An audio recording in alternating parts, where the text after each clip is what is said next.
Amigos de Conecta Colorado, bienvenidos a otra edición más. El día de hoy estamos en un lugar muy especial, estamos en Hijos del Sol y tenemos la oportunidad de entrevistar a Alfredo Reyes, Executive Director de Latino Cultural Arts Center.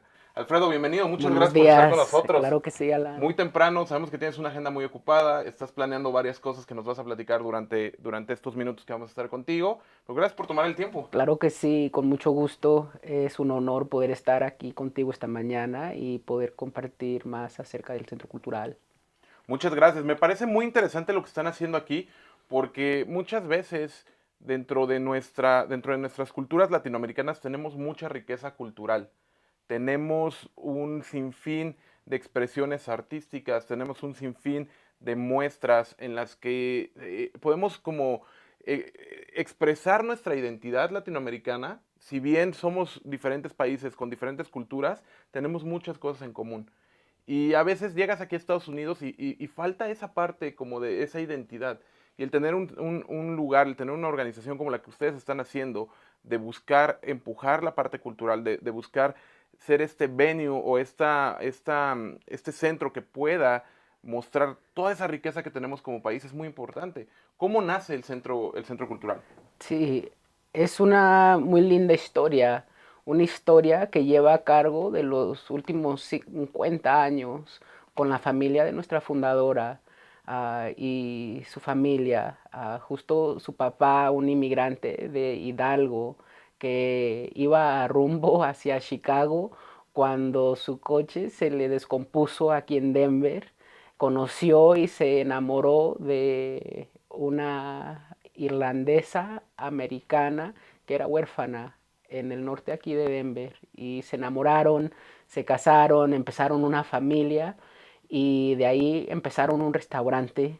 El restaurante creció y empezaron una compañía industrial de comida y su papá, don Luis Abarca, le encantaba cotorrear con artistas en los 60, 70, un periodo muy especial en la historia de Denver, donde había mucho activismo, movimientos sociales que estaban liderados por jóvenes y artistas estaban al frente de ese movimiento. Y a don Luis, para poder apoyar a sus amigos que en ese entonces eran jóvenes, ahora como Emanuel Martínez, Carlos Fresques, Carlos Sandoval, eran jóvenes en ese entonces, pero para poder apoyarlos les compraba piezas de arte y usaba esas obras para poder decorar las oficinas del negocio. Y ahí fue donde nuestra fundadora, Adriana Barca, tuvo ese conocimiento que tenían los principios de una colección de arte familiar que tenía que ser disponible y accesible al público. Una colección muy única en esta región, entre una de las colecciones más curadas, más bonitas de artes mexicanos, chicanos en esta área, y entre las buenas raíces que la empresa había crecido, creó esa idea, ese concepto para un campus cultural dedicado al arte, al empoderamiento económico y al cambio social. Y eso, Alan, es algo que nos distingue como organización, que se trata mucho más del arte para nosotros. Para nosotros el arte y la cultura van mano a mano con el cambio social, con el empoderamiento y el desarrollo económico. ¿Cómo es que a través del arte podemos uh, a resolver problemas de salud mental, del abuso de drogas, cómo es que podemos crear buenos trabajos hacia la economía creativa, ya que en Colorado la economía creativa genera 16 billones de dólares en ganancias y poder asegurarnos que a través de nuestra programación, de nuestras colaboraciones, que estemos preparando a nuestros jóvenes, a nuestros artistas, a maestros, a maestras, para que puedan compartir en esas ganancias. Me parece muy interesante porque acabas de tocar varios puntos. Esta historia me gusta muchísimo porque de nuevo pone la historia de muchos latinos aquí en Estados Unidos, ¿no? Latinos que vienen con una idea de llegar a lo mejor a algún lugar y en el camino van visitando ciudades donde se enamoran de la ciudad, se enamoran estas historias de amor y de repente deciden establecerse ahí y hablamos de que no es una, no son dos, son miles de historias las que de repente llegas, Millones. millones de historias en las que llegas y dices, ok, ya estoy aquí y a lo mejor puedo empezar a hacer un negocio que en muchas ocasiones es completamente diferente a lo que hacíamos en nuestros países de origen. Pero llegas aquí y este país te da la oportunidad de hacer lo que tú quieras hacer.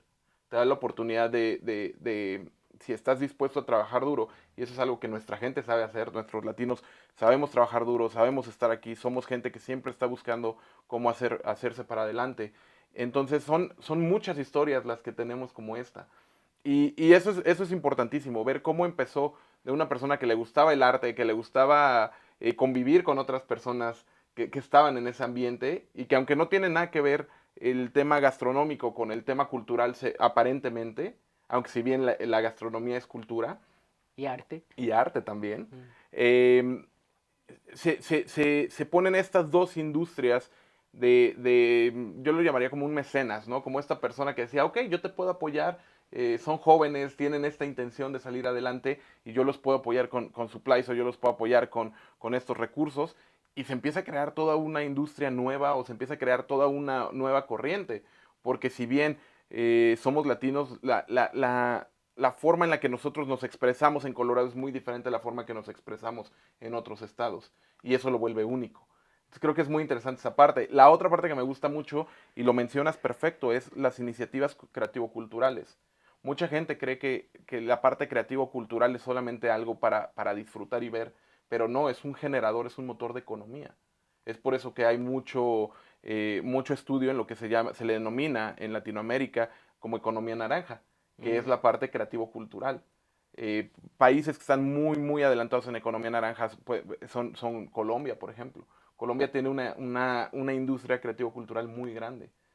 En México se firmó hace muchos años, yo te diría más de 10 años tal vez, esta iniciativa para poner a la cultura como el cuarto pilar de desarrollo de cualquier ciudad. Mm. ¿Por qué? Porque la cultura, como lo acabas de decir, genera 16 billones aquí en el estado de Colorado. ¿Dónde más te genera tanto? O sea, ¿qué otras industrias que además son muy nobles te generan esa cantidad de dinero? Entonces, me parece muy interesante que organizaciones como la tuya, que organizaciones como el Latino Cultural Arts Center esté haciendo esto por la gente. Platícanos un poquito. El día de hoy estamos en Hijos del Sol. ¿Qué es aquí? ¿Qué hacemos aquí? Sí, Hijos del Sol fue donde se inició la visión del centro cultural. Es una tiendita, un boutique dedicado al resguardar y a expandir el mercado de artesanías hechas a mano. Y es importante ya que hay tradiciones que se han pasado a lo largo ya de cientos de años, si no miles, de la talla de madera con los alebrijes, con la joyería de ámbar, con los textiles, el vestuario. Hay tradiciones que resguardan cosmovisiones de nuestra comunidad, que empoderan a mujeres en comunidades indígenas a través de Guatemala y es importante para nosotros poder resistir el consumo a masas y la producción a masas, donde en verdad ya no existe nada que tenga ese pedacito de humanidad, que todo se consume, si se nos quebra, se tira, y especialmente en uno de nuestros programas como ofrendas, Alan, fue de alta importancia poder resguardar esa tradición de ofrendas, de altares hechos a mano. Es una tradición sagrada, antigua, contemporánea, que se celebra universalmente. Esa práctica de crear altares es una práctica que se ve en toda civilización, a través del espacio, a través del tiempo, pero en particular en México, esa idea de ofrendas a nuestros antepasados que han fallecido, de honrarlos de una buena manera, fue importante para nosotros como organización resistir que Día de los Muertos no es una versión étnica de Halloween, que es algo que se tiene que respetar y algo que se tiene que dar ese sentido de lo sagrado. Y al igual Esto no se compra en Walmart, esto no se compra en Hobby Lobby. Lo más bonito se crea a mano. Dos, aporta a un artesano, a una artesana que lo hace a mano. Aquí vemos unas cajas de Olinalá que resguardan esas tradiciones particulares en diferentes regiones, pero a la vez preservar esa economía también y poder usar el arte y la cultura como como ese motor, como ese motor que resguarda nuestras tradiciones y nuestras historias. A mí me gusta mucho porque ahorita que estábamos viendo y estábamos poniendo todo el equipo, estaba viendo las piezas y aunque son piezas similares, ninguna es idéntica. Claro. Todas las piezas son diferentes, todas las piezas tienen un toque diferente y eso es lo que lo hace único. Desafortunadamente en este mundo actual de consumismo, en este mundo actual de que todo es tan rápido y todo es tan desechable, perdemos de vista esos toques de identidad única que tienen estas piezas, ¿no? A mí me parte mucho el corazón cuando de repente estamos visitando México y ver que llega gente, incluso del mismo país, con un artesano y le dice, ¿es lo menos? Es lo menos, ¿qué oferta me da? Y es como, no, al contrario, deberíamos de estar pagando más. Porque uno no va a Apple y le dice, ¿es lo menos? Por un teléfono que van a tener 100 millones de personas alrededor del mundo, o 1.000 millones de personas. Wow. Pero sí le decimos eso a nuestros artesanos. Claro. Y que como tú lo mencionaste bien, es verdad. Esto no solamente es algo bonito para ponerlo en tu casa. Estás teniendo un pedazo de la cultura, y no la cultura de 1, 2, 3 años, la cultura de cientos o miles de años, ¿no? En México, muchas de estas piezas tuvimos la oportunidad de estar con la Lele, que vino hace unos meses aquí a Colorado. Y la Lele no solamente es esta muñequita que es, ay, qué bonito y es un adorno, no, la Lele tiene toda una historia, toda una tradición detrás de la fabricación. Y de repente las ves en los mercados por 20 pesos, que es menos de $1. Bueno, ahora es un poquito más de $1, unos 50.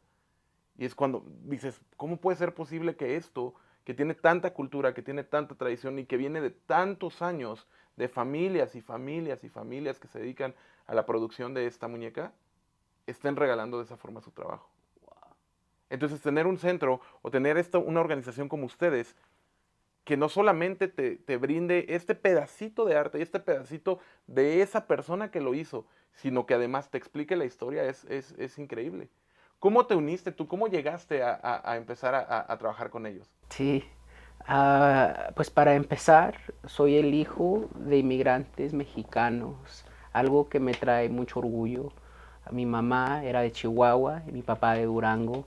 Soy nacido aquí en Denver y de ahí tuve la oportunidad de continuar mis estudios en Colorado Springs, donde hice mi bachillerato en Colorado College y tuve la oportunidad de viajar por todo el mundo. Viajé y estudié en el extranjero 3 veces. Estuve en España, en Chile, en Italia y de ahí regresé a casa y me dediqué a apoyar a jóvenes y a sus familias, al igual entrar a la universidad, a encontrar becas, las solicitudes, para que también pudieran tener ese beneficio de una educación.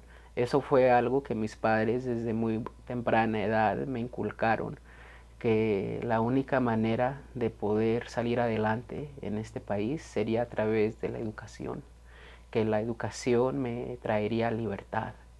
Y de ahí pues seguí estudiando. Cuando estuve en la escuela secundaria en Denver South me gané una beca que fue establecida por Bill y Melinda Gates de Microsoft, que pagaron 4 años de mi bachillerato, que pagarían 2 años de maestría y otros 4 años hacia el estudio doctoral. Fui uno de 1,000 estudiantes en ese año que recibió esta beca. Y esta beca la fundaron por 20 años, donde por 20 años 1,000 estudiantes fueron elegidos a través del país.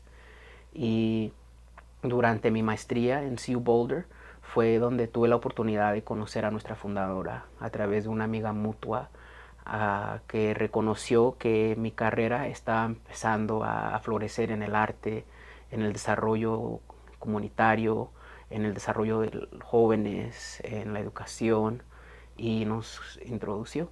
Y de ahí me contó la historia de su familia y de esa visión de un centro cultural dedicado al arte, al cambio social, al empoderamiento económico. Y me preguntó, Alfredo, ¿estarías dispuesto a dedicar tu tesis a hacer una investigación comunitaria para identificar algo que no se estaba haciendo localmente, para que este concepto pudiera de ahí nacer y establecer esas raíces? Y le dije, ¿estás segura? Sabes que tengo que hacer este proyecto por obligación, ¿no? Si no, no me gradúo. Y me dice, sí. Y de ahí empecé a enfocarme en el desarrollo cultural. ¿Qué significa para un país, para una ciudad, para una comunidad enfocarse en el desarrollo cultural? Y aprendí ahí que la cultura tiene esos vínculos económicos, políticos, sociales, democráticos, y me enfoqué en crear ese concepto que se convirtió en el centro cultural. Y de ahí le entregué el concepto y me fui por 4 años del estado.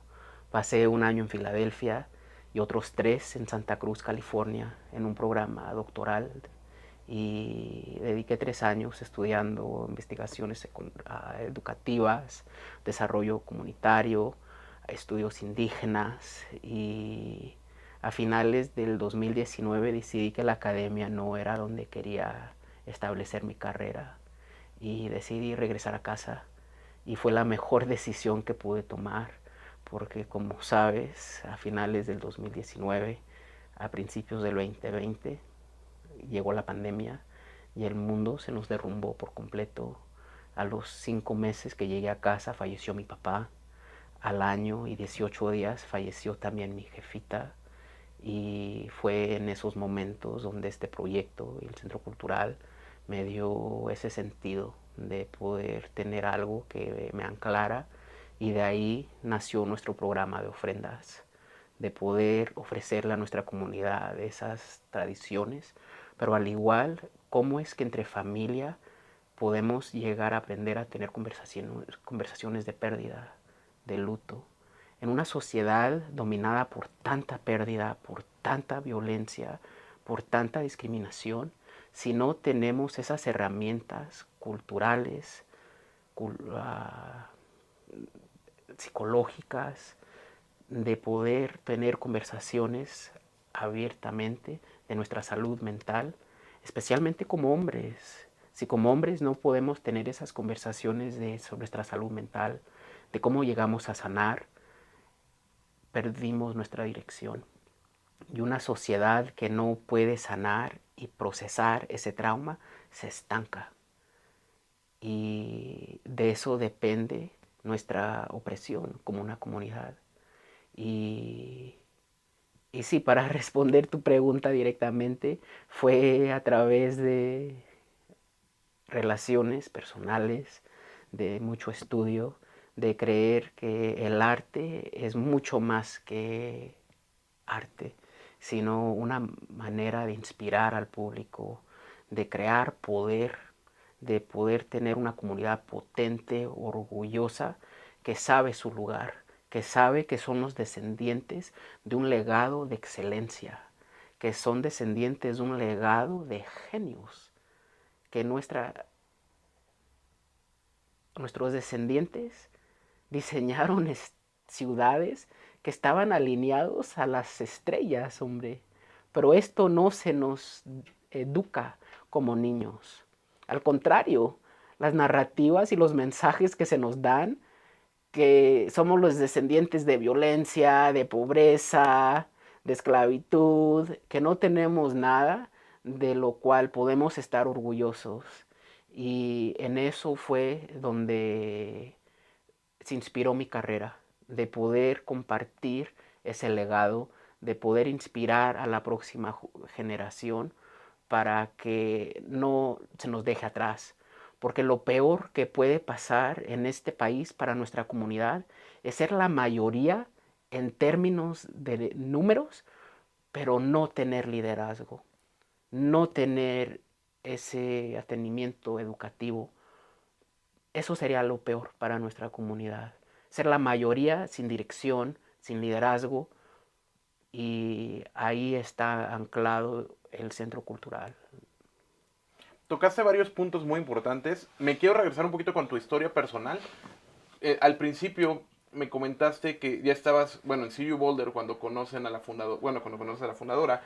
Tú ya traías una trayectoria en desarrollo comunitario y traías una trayectoria en arte. ¿Cómo fue que te acercaste al arte? ¿Cómo fue tu primer acercamiento? Pues de niño me encantaba dibujar, me encantaba construir modelos de carros, de poder pintarlos, de construirlos, de armarlos, me encantaban los legos y el vecindario en el cual crecí, Alan, en ese entonces, antes de ser gentrificado, no era el mejor barrio aquí en Denver. Había muchas pandillas, había violencia entre los jóvenes y pues mis padres, para mantenerme en casa y no andar en la calle buscándome, me cumplían cualquier antojo de videojuegos, de querer quedarme en casa a pintar, a dibujar, a crear ciudades de papel, lo que fuera. Mi jefe me cumplía cualquier deseo que me mantendría en casa y fue el arte.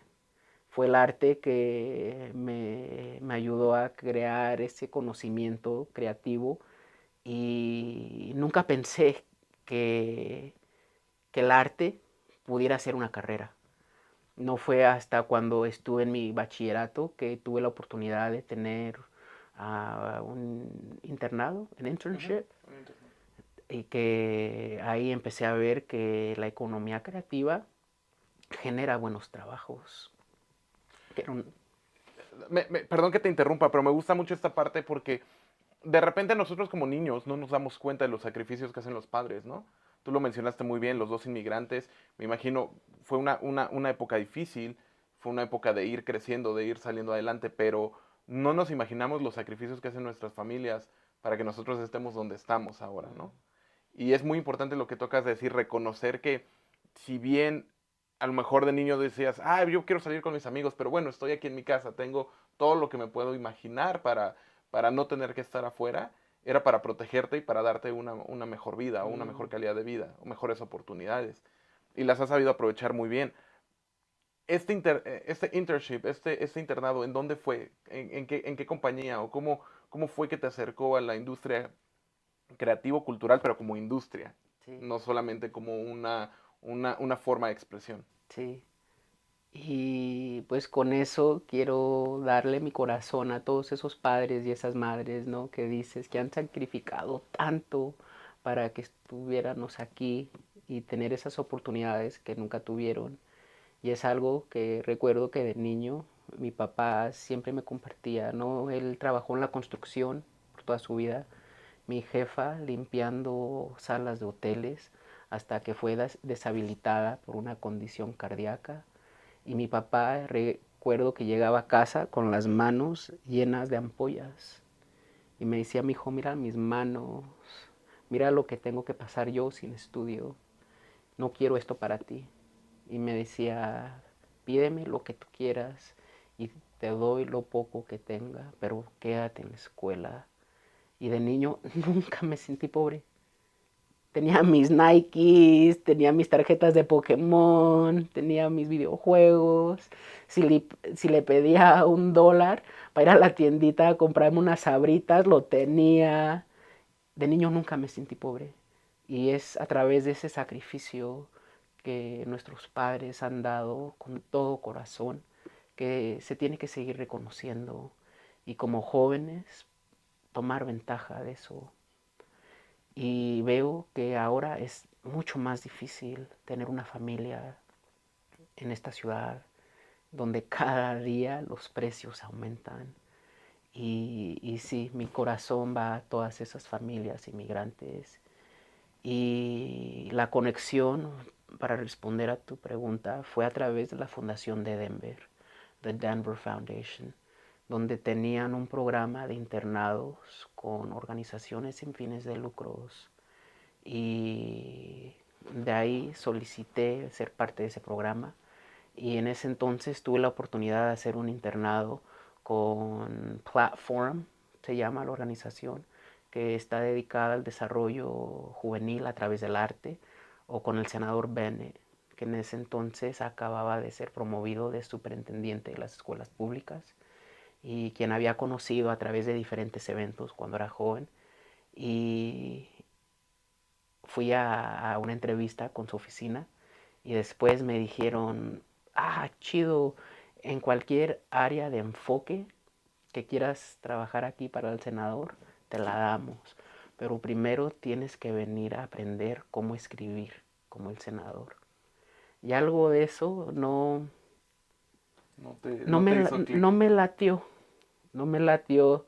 En ese entonces tendría unos 20 años, 19 años, donde apenas comenzaba a formular mis pensamientos propios, mis propias perspectivas del mundo, mis propios valores, y no me latió, ¿no? Que en ese momento tan crítico de mi desarrollo personal tendría que aprender a escribir como alguien más o a pensar como alguien más, donde yo quería pensar por mí mismo y decidí tomar el internado con Platform para poder tomar todas esas experiencias que había tenido de viajar al extranjero, de estudiar política, filosofía, sociología, astronomía, todo eso que acababa de aprender en la universidad, de poder compartirlo con los jóvenes.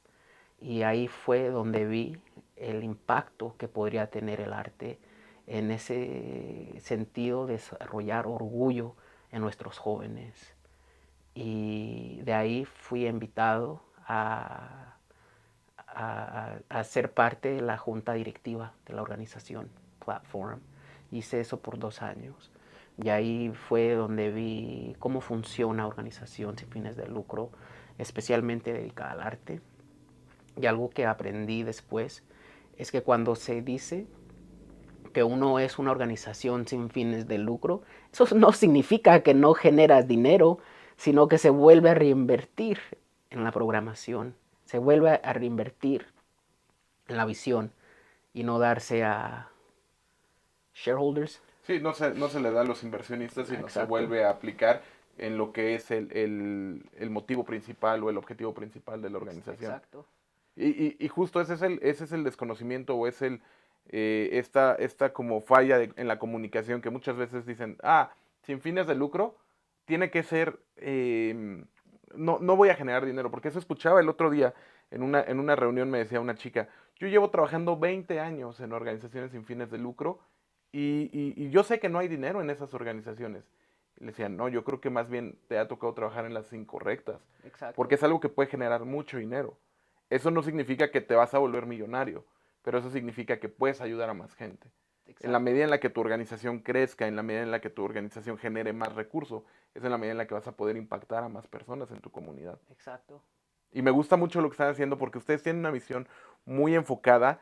Solamente quiero celebrar, regresando un poquito también, quiero celebrar lo que acabas de decir, que si bien muchas veces tenemos esta concepción de que éramos violentos porque es lo que nos ponen los conquistadores, ¿no? Dicen, llegamos a América y eran bárbaros, Mm. porque no vivían en ciudades Salvajes. como las que teníamos nosotros, con esa arquitectura que teníamos, pero nosotros teníamos ciudades desde Estados Unidos todo hasta Perú. Ciudades que, como tú lo comentaste, eran alineadas con las estrellas. Los mayas, los mexicas, muchas de estas culturas en Perú tenían estos conocimientos muy avanzados en astronomía, tenían conocimientos muy avanzados en matemática. Los mayas manejaban el cero, antes que muchas otras civilizaciones. Teníamos una civilización impecable. En México, en lo que fue México Tenochtitlan, crearon una ciudad en un lago, crearon economía, tenían mercados gigantes, que en ese entonces decir que tenías una ciudad de 100,000 habitantes era inconcebible. Es como si dijeras que ahora tienes un New York o un Mexico City, ¿no? Un Los Ángeles. Y no éramos bárbaros, no éramos salvajes, era una civilización que tenía mucho conocimiento en medicina ancestral, en medicina a través de hierbas curativas, que tenían mucho avance en temas creativos, en temas culturales, en temas de cómo entender el ambiente, el medio ambiente, cómo entender esta cosmovisión el ambiente en el que estamos. Entonces me gusta mucho esto que planteas, porque es celebrar que si bien, sí, a lo mejor no teníamos un avance en armas, como lo tenían otros, tenemos un avance que ellos no tenían y que vinieron a aprender a América, ¿no? Que vinieron a aprender de Exacto. nuestros pueblos originarios. Y algo que también, que se me hace interesante, tener que compartir, que la plaga negra no llegó a las Américas. Eso fue algo en Europa. Y eso para mí dice en verdad de quién eran los brutos, ¿no? Que ¿Es correcto? ni se bañaban, ni se cuidaban. La plaga negra empezó en Europa. Y para mí eso lo dice todo. Sí, puedes checar en estos viajes. En Francia tienes el Versalles. Y es un palacio increíble, pero no tiene baños. Porque por eso tenía jardines grandes. Porque la gente iba a los jardines al baño. Mientras en América ya se tenía el concepto del baño. Se bañaban 3 veces por día. Era mantener tu cuerpo sano, mantener tu cuerpo limpio porque es un templo. Y en Europa no tenían esa visión. Entonces, como tú lo dices, ¿quién eran realmente los salvajes? ¿O quiénes realmente eran los rudimentarios de esa época, ¿no? Me parece muy bien. Y eso es algo que tenemos que enseñar aquí en Estados Unidos con nuestros jóvenes. Porque muchas veces se pierde, como tú lo has dicho, la vida es más cara aquí. Todo el tiempo va muy rápido. Y de repente esta conexión familiar se pierde y creo que es importante que se reconecte con nuestras raíces. Si bien estamos en Estados Unidos, saber de dónde venimos, quiénes son nuestros antepasados y sentirnos orgullosos de ese pasado para poder tener un mejor presente y construir el futuro que queremos. Si vamos a ser mayoría en 2050, hay que ser una mayoría educada, hay que ser una mayoría que tenga esta visión de economía, que tenga esta visión de salir para adelante y no esta mayoría que quieren, que es una mayoría oprimida.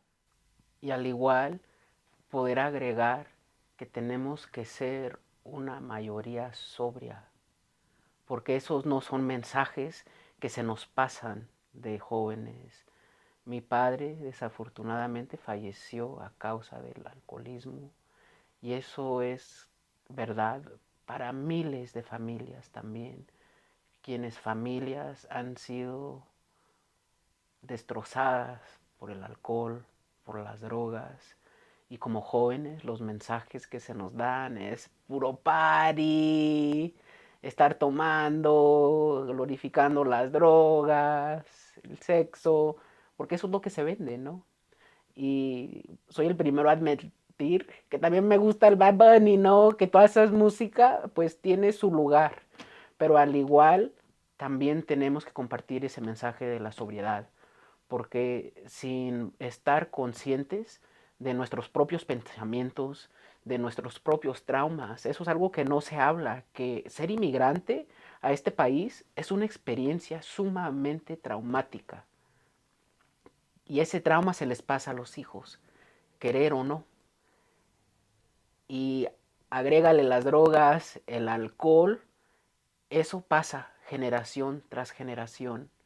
Y para mí, el reconocimiento más bonito que he tenido recientemente en el último año, que la sobriedad en esta sociedad es revolucionaria, porque al igual la opresión depende de mantener a un pueblo drogado, sin tener ese conocimiento y sin poder sanar. Y al igual, ese es un mensaje también que ha sido algo muy empoderador en mi vida en el último año específicamente y tener que compartirlo con los jóvenes y con familias, que la sobriedad es algo que nos va a ayudar a regresar a esas culturas, a esas tradiciones ancestrales. No es decir que no tenían drogas y alcohol, tampoco, ¿no? Nuestros antepasados, sino que era algo que se usaba para expandir la conciencia, no para cerrarnos, no para escaparnos de una realidad tan difícil.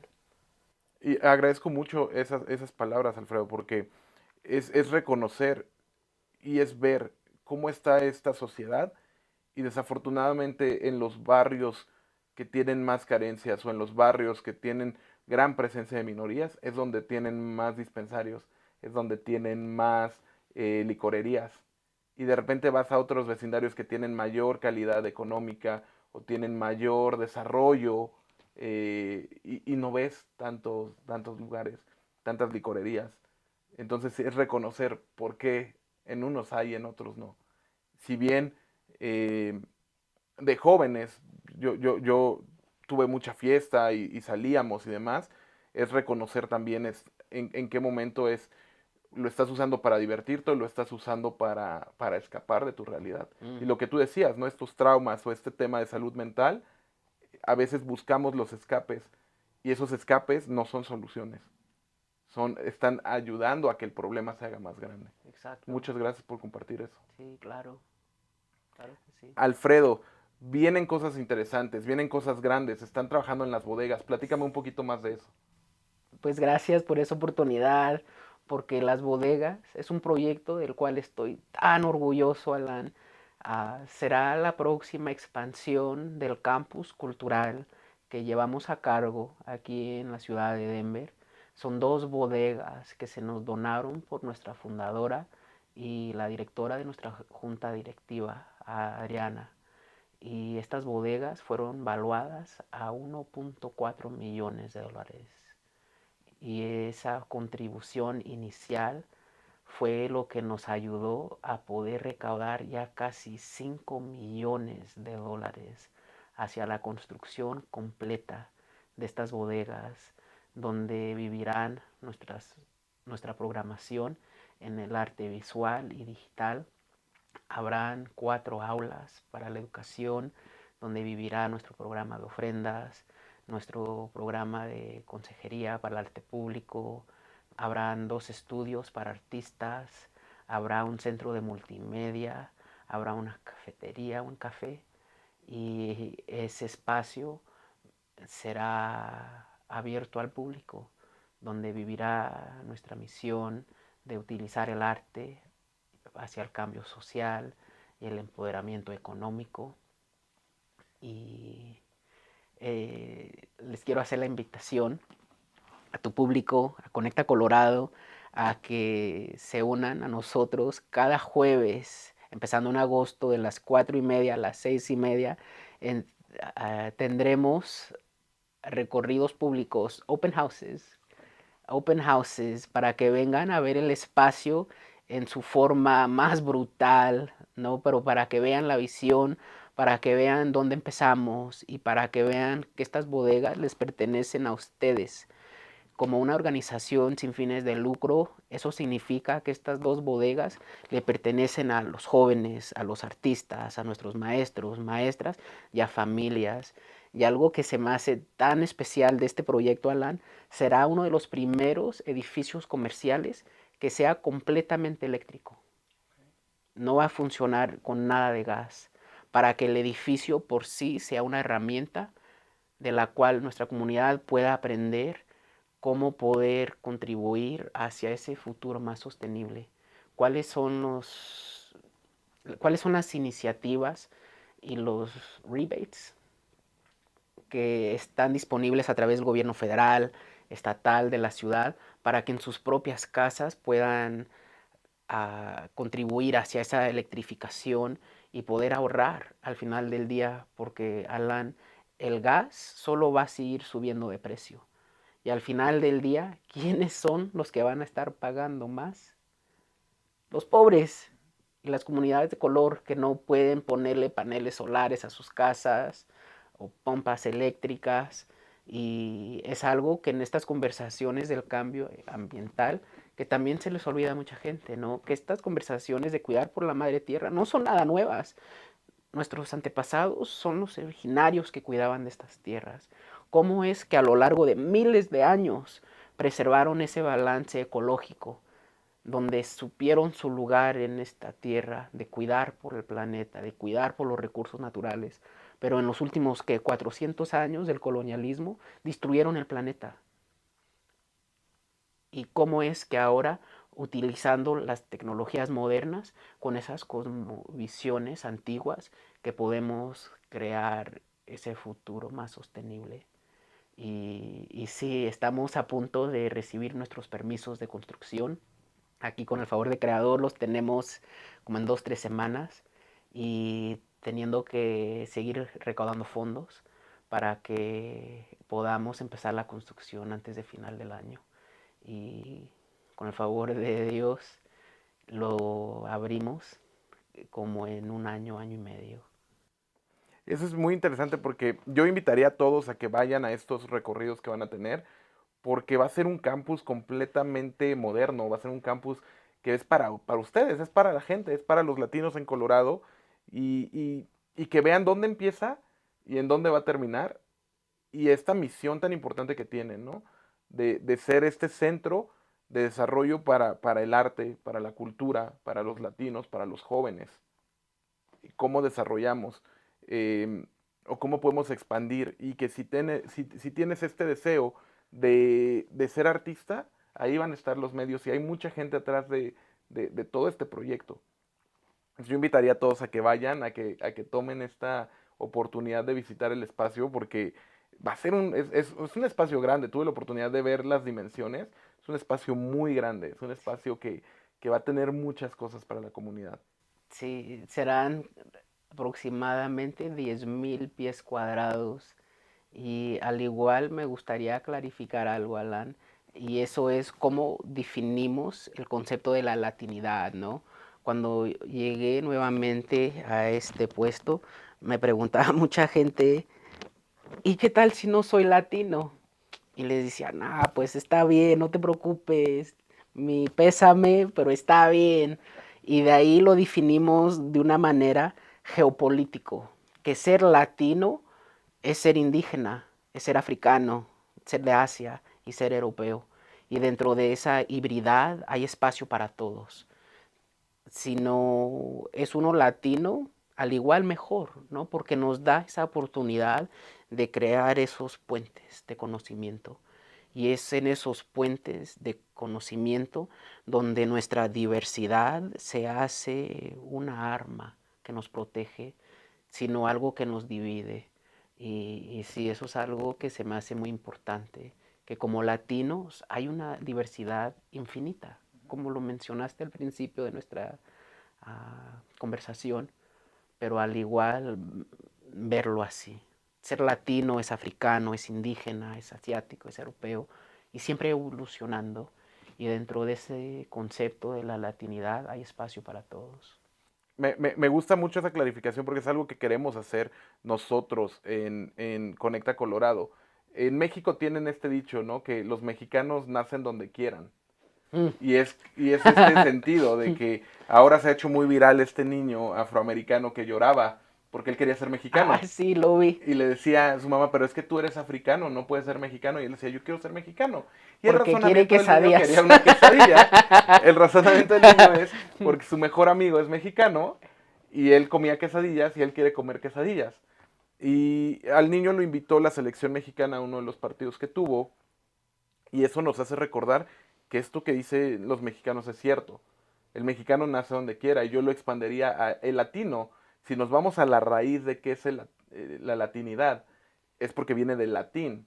Si hablas francés, si hablas español, si hablas otros idiomas que vengan de la raíz romance, de la raíz latina, eres latino per se.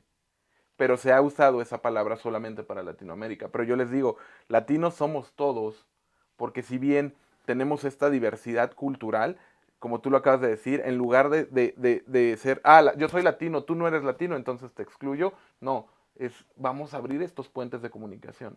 Sí. Lo decían tuvimos la oportunidad de estar con el Sister Cities en la apertura, en la inauguración de Taste of Mexico en Larimer Square. Y lo planteábamos ahí, este tipo de eventos es el ser este puente de comunicación entre la cultura anglo y la cultura mexicana en ese aspecto, o la cultura latina en este contexto, y es ser ese puente, porque muchos de estos problemas o de estos obstáculos que tenemos, que estamos viviendo como sociedad, se resolverían si existe más diálogo Y lo dicen muchos chefs, si nos sentáramos a la mesa y compartiéramos a través de esta comida, se resolverían muchos de los conflictos internacionales que tenemos, a través de tratar de comunicarte en lugar de excluir a la gente. Y es algo que vemos más y más en la comunidad, o más y más en este mundo. Es el yo soy de un color, tú eres de otro color, yo soy de un partido, tú eres de otro partido, entonces es aislarnos, es separarnos. En lugar de decir yo soy humano, tú eres humano, podemos unirnos y podemos conocernos y podemos ser amigos y podemos de ahí generar lazos. Sí. Y al igual me gustaría agregar que esto se trata de temas de identidad y algo que se me hace muy interesante, que como humanos nos hemos forzado a tener una definición de identidades muy rígida, donde solo puedes pertenecer a un lugar.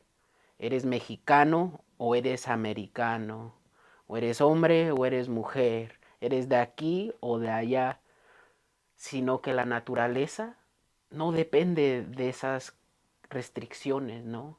La naturaleza está consciente de la paradoja, que puedes pertenecer a través de varias fronteras, que puedes tener varias identidades, que puedes ser de aquí y de allá y de aquí y de allá también a la misma vez. Si vemos en la física cuántica, vemos que la experiencia, que la materia puede existir en todo sitio. Puede existir como partículo o como ola a la misma vez. Sino que nosotros demandamos que somos una cosa y solamente una cosa. Eres republicano o demócrata, eres de la izquierda o de la derecha. Y esas divisiones tan rígidas no dejan espacio para esa conversación que tenemos que tener. Y al ver que la identidad es algo que se respeta, ¿no? Que sea la gente que lo quiera hacer, cuando quieran, con quien sea, que se definan como quieran. ¿Y quién fue? Benito Juárez, que dijo que la libertad empieza al respeto ajeno. Y eso es algo que se nos ha olvidado en este país, donde todos queremos que sean como uno mismo. Y al final del día vemos cuánta intolerancia eso ha causado en nuestra sociedad. Y tenemos que llegar a eso nuevamente. El respeto al derecho ajeno es la paz. Eso, exacto. Es una frase que mi abuelo dice y creciendo lo decía todo el tiempo. El respeto al derecho ajeno es la paz. Y sí, es respetar nuestras diferencias, celebrar nuestras diferencias y buscar esas coincidencias para construir. Exacto. Y es algo que no se ve mucho en esta sociedad actual. Pero tenemos nosotros como individuos empezar a empujar de abajo hacia arriba, que es como son los cambios. Exacto. Alfredo, muchas gracias. ¿Dónde o cómo pueden estar en contacto contigo? ¿Cómo pueden estar en contacto con el Latino Cultural Arts Center? ¿Cómo pueden visitar Hijos del Sol? Ahorita les puedes dar la dirección, los horarios de atención. Sí, claro. Para ponerse en contacto con el Centro Cultural, pueden seguirnos en las redes sociales, LCAC Denver. Pueden estar en nuestro boletín, que lo pueden encontrar en nuestra página de internet, lcac-denver.org, y de ahí sí lo pueden compartir también. Hijos del Sol está abierta por cita, y de ahí pueden ponerse en contacto con mi colega Joyce Sánchez, que también pueden encontrar su contacto en la página de internet. Y estamos abiertos durante eventos especiales, y esas fechas también las pueden encontrar en nuestra página de internet. Y de ahí, si buscan ponerse en contacto conmigo, al igual mi correo electrónico es alfredo@lcac-denver.org. Y les doy la bienvenida cuando gusten venir a visitarnos. Alfredo, muchísimas gracias por tomar el tiempo. No duden en visitarlo y sabemos que te vamos a ver más porque vienen muchos proyectos, vienen muchas cosas que están generando y queremos conocer más de lo que están haciendo con las ofrendas, queremos conocer más de los eventos, entonces sabemos que no va a ser la última vez que nos veamos, sino Sí. vamos a estar más en contacto. Y quiero agradecer a todas las personas que nos están viendo, quiero agradecer a Panamericana Miria, que es nuestro patrocinador, y invitarlos a que si quieren conocer más del Latino Cultural Arts Center, lo pueden hacer a través de los medios que Alfredo ya nos compartió, y no se pierdan estas visitas a las bodegas, porque de verdad van a quedar impresionados y van a querer sumarse a todo este gran trabajo, porque se siente un orgullo al ver lo que están haciendo. Quiero Gracias, Adán. invitarlos a todos, agradecerte por el tiempo, sabemos que estás muy ocupado con todo lo que están haciendo ahorita en las bodegas y con el centro, pero muchas gracias por este tiempo, Sí. y pues los invitamos a que compartan y que nos sigan en todas nuestras redes sociales. Recuerden, Conecta Colorado quiere traer más historias como esta, quiere traer más herramientas para que podamos nosotros como latinos, 100% en español, podamos generar lo que queramos. Si queremos ser business owners, si queremos ser artistas, si queremos ser músicos, lo podemos lograr. Queremos traerles las herramientas y a las personas adecuadas para que puedan lograr esos sueños por los que tanto están trabajando. Muchas gracias.